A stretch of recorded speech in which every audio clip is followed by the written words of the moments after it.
どうもこんにちは、ミシシッピです。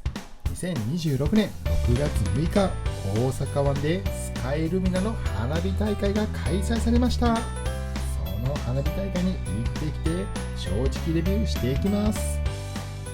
今回の座席はプラチナ指定席で2万円もしました。正直この価格出すのはどうかなと思ったんですけども、いい席で見るならいいやと思っていたんですが、これが間違い。観戦エリアは座席の種類によって分かれていたんですが、プラチナ指定席と SS 指定席の間って5メーターぐらいしかないので、正直あまり差は感じないなと思いました。プラチナで良かったのは花火が真正面に見れたこと、それ以外は正直何も変わらなかったです。特に椅子が硬くて横との間隔がゼロ距離なので、隣の人と肩が当たってしまいました。もうちょっと間隔空けてほしかったです。さて、ここからは本編です。当日はドローン、花火、またドローンの順でしたが、今回の動画ではまず花火をノーカットでお送りしていきます。その後に最後にドローンショーをまとめてお届けしていきます。当日は花火に合わせて楽曲が流れていましたが、著作権の関係で流せないため別の音楽に差し替えております。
大阪湾スカイルミナでした。最後までご視聴いただきありがとうございました。また次回の動画でお会いしましょう。